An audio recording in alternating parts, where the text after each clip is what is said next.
In this video, we got three very interesting stories. Malakai Black forming a new faction on AEW. Is too many factions a big deal? I don't know. I said it was a while ago. My opinions have changed. But also now we know Tony Shiavone has said that wins and losses don't matter in AEW, which is very ironic considering that wins and losses is all AEW cares about at this point.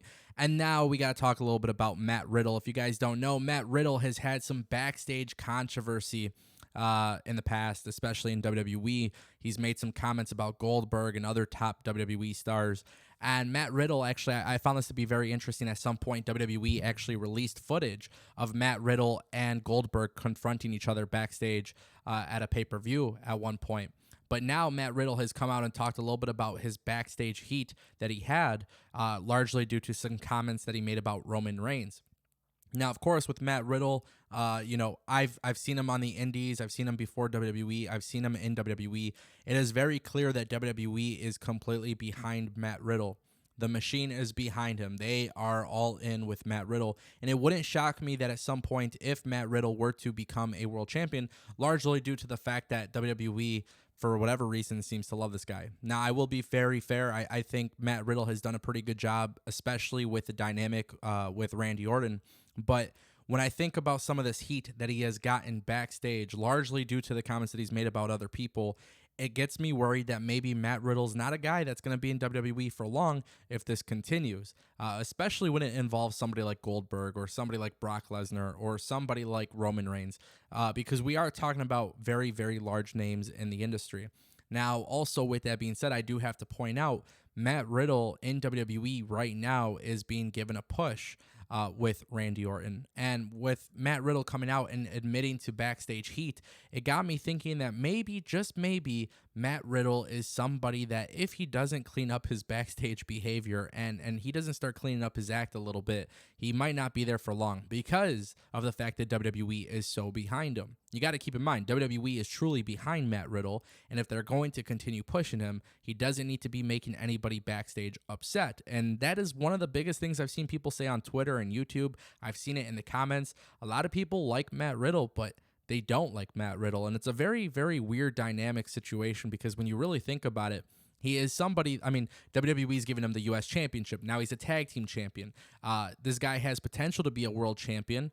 His gimmick is not necessarily my favorite. It's not really for me. I don't really find it interesting, or I don't really find it, cool. But nonetheless, WWE does, and WWE seems to be behind this guy. So, here's the thing. I agree with everybody that talks about him and the way that they say he needs to dial it down a little bit. Backstage comments, that backstage heat, it's not something that you want, especially in this industry. You don't want to be known as the guy in WWE that's trash talking the world champion. It's just not a good look. Or even trash talking Goldberg, for example. But of course, one thing that we always have to consider is some of these stories that have come out, especially in regards to the comments that he made. Even when you go back to the thing with Goldberg, right? Like, is it kayfabe or is it not? Like, you would think it's kayfabe because we live in a world with WWE, everything is scripted, but also at the same time, too, Goldberg and Matt Riddle have not competed yet. So I guess if we ever really want that match, maybe WWE could just give him the championship belt and then Goldberg could take it from him because that's pretty much what WWE does any single time an up-and-comer wins the world title. But nonetheless, it's just a very interesting story, especially when it came to the Roman Reigns situation. Tony Shiavone was recently talking on the Unrestricted podcast for AEW, and, there's been a lot of criticism of AEW having Darby Allin lose to CM Punk at All Out, and I've fully defended this decision to have Darby Allin lose because I truly agree with Tony Shiavone that Darby Allin has been elevated far more imaginable than we actually thought. And that is because CM Punk is such a big name. CM Punk took some damage from Darby Allin. CM Punk made Darby Allin look great. But now Darby Allin has just kind of moved on from this storyline. Now he's with Sting, and now they have a tag team match at Grand Slam. But the thing that I've learned here is Tony Shiavone saying that wins and losses don't matter. It's a very, very interesting conversation to have because AEW has talked so much about wins and losses, and they push out their ranking system. And then the conversation of wins and losses come up when we have Bryan Danielson versus Kenny Omega being announced for Grand Slam. Guys, I understand that wins and losses do matter. because that's what AEW says matters. But when you look at the scale of what happened between Darby Allin and CM Punk, that's not a specific loss. That's not a loss on the record, I would say, that's going to damage Darby Allin. In fact, Darby Allin was able to rebound that by defeating Shawn Spears. So coming off of a loss, AEW has done a really good job of getting Darby Allin back in motion.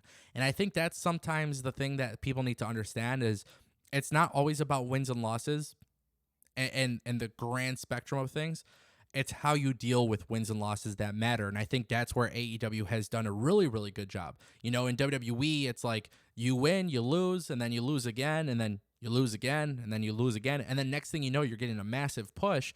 And I hate this to be a comparison between WWE and AEW, but when that happens in WWE, how can we get behind somebody who continues to lose and then they get hot-shotted to the world title? In this case, Darby Allin is not hot-shotted into the main event. He lost. He came back on Dynamite, got a win. Now they're building a program and a storyline. Now, if Darby Allin continues to lose, either there's got to be some really good storytelling going behind that, or yes, wins and losses, the record, it doesn't really matter.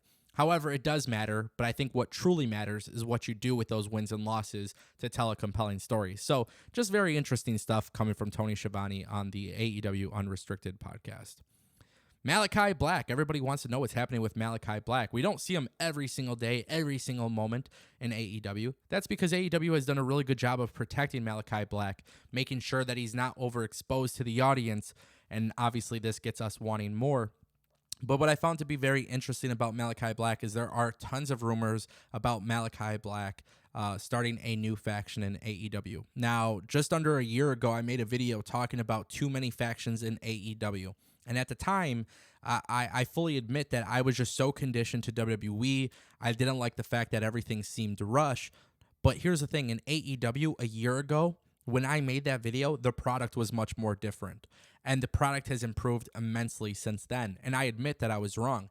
In fact, I think factions are really, really good for AEW because it does get more people on TV. It gives more people something special to do. And it makes everybody feel important. Now, with that being said, with rumors coming out that Malakai Black is starting a new faction, two interesting names that I saw very, very, very often in this was the idea of Butcher and the Blade. Now, if Andy Williams and Braxton Sutter were to join Malakai Black, I think they would actually be the perfect fit to join House of Black. That is the rumored faction name. Now, we don't have any official confirmation if AEW is actually going to do this, but it's something to definitely consider because AEW needs to do something very special. I don't think the Matt Hardy faction that they have with like 20 different guys right now, I don't think Butcher and the Blade get any benefits from being in there. And I think their characters are dark enough to join Malakai Black. Now, what I find very interesting is somebody has also mentioned the name Abadon. And I hope I'm pronouncing that right. But if you guys don't know who she is, she's not the most experienced wrestler, but she's getting better every single week. And on top of that, her dark, gruesome, scary Halloween type character, face paint and blood and everything you can imagine. People are thinking of her possibly being a female asset in this faction. So if it is, in fact, Butcher and the Blade and Malakai Black, and then we add Abadon in there, one has to wonder what would happen with Allie.